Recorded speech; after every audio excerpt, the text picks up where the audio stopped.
More junk. Cleaned out this shop like a week ago. This whole area was clean. And over the course of the week, it just got filled up with crap.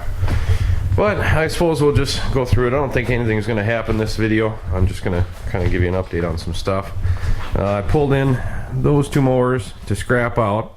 And after they came in and I started scrapping them out, I got a chainsaw in, which is no longer here, but I had to build my little table so I could work on it. That thing was a pile of crap, but whatever. And then this here is my grandpa's snowblower. He brought it up to me same day I got the chainsaw, and he was saying it lacked power and whatnot. So I went ahead and I let it sit for a day, and I tried to fire it up, and by the way it was acting, the way it was trying to start but wouldn't really go, and the way you'd get into snow and it wouldn't blow it did seem to lack power. I kind of had a hunch that maybe there was something wrong with the compression, so I put my compression tester on it, and I got 30 pounds, and I knew that wasn't right because he drove it up here. So my compression tester is junk too, but I borrowed one. I got 70 pounds out of it, which is a little bit closer to the way it should be. So I took off the head, took it all apart, and when I got it apart, I found that when it was at top dead center and both valves should be closed, I could take the exhaust and actually wiggle it back and forth, so the exhaust wasn't seating at all. And I think that's where my loss of compression came from. So I went ahead and checked the valve clearance over here, and there was nothing. It was right on there. Come on, camera. It was right on there. There was no clearance between the valve and the push rod. So I popped the valve out, took it to my grinder, took it down a little bit, put it back in. I think I've got about 9 thousandths or so clearance. I don't know what the spec is on this engine, but 9 thousandths sounds good. So I put that back in. I'm waiting on the head gasket to put it back together, and hopefully that will fix it. I'm going to lap the valve in and go ahead and check the clearance one more time after I've got the spring back in, and I'll probably go look up a spec and make sure I'm somewhere in the neighborhood, but hopefully that'll take care of that. Also got some more scrap junk here. Briggs & Stratton engine out of something. But obviously there's something wrong with it because it's half taken apart. I don't know what's wrong with it, so I think that one probably will just be scrap. That one's scrap. Don't know what's wrong with it, but that's all I've got of it, just short block, so not really worth messing with. And I got some just some tin and junk, a bucket of bolts and whatnot. But I got this, which is kind of cool. It's a I believe it's a Honda engine off of a push mower, but this thing actually still runs. It was a warranty deal. They took it off because it was hard to pull, and they figured it was the cam or something. I don't know what the deal is, but the guy got a whole new engine, and they just had this sitting on the shelf, and they weren't going to do anything with it. So got that sucker.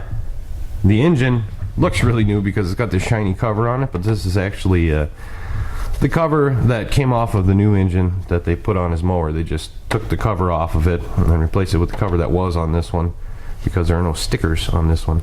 Easier to replace the cover than the stickers, but maybe I'll putz with that. I don't know. Also got a couple of flat screen monitors and the old flat screen monitors and some computer stuff, and there's a computer in there. But I think all that stuff works. And I got 2 of the snowblowers that I got for scrap running, so I'll go out and check them out. Well, there's that chainsaw. I suppose I should give you a little story on that real quick. Guy brought it to me with a carb kit and just wanted me to put the carb kit in it. So I tried to start it, and it sort of started, sort of ran, but as soon as you let off the choke or hit the throttle, it'd just die. So first thing I did was open up the gas cap, and I pulled the line out, and there was no filter on it, and I was rattling around in the bottom. So I got the filter and put that back on, and then it wouldn't start at all. So I knew the filter was bad, but I went ahead and I took the carb apart anyway. Got the carb apart, and he didn't have the right carburetor kit for it, so I just cleaned her out and put her back together, and it's still, even with that newer filter, it didn't run right. So I don't know what he wants to do at this point, but honestly, these saws, you might as well just pick them up by the handle, walk them to your nearest garbage, and throw them away when they stop running, because I can get a new one for $100 on Amazon just like it.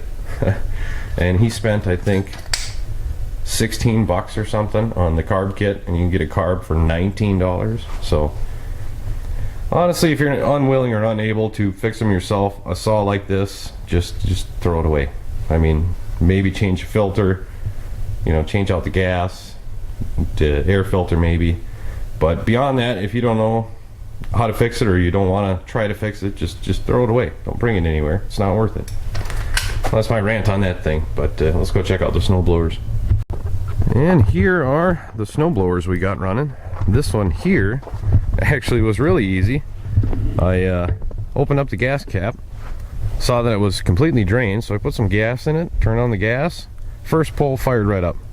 This thing works. I'm sure there's something else wrong with it, but it starts up real nice, runs good, blows snow, moves, so it's, as far as I'm concerned, it's a good snowblower.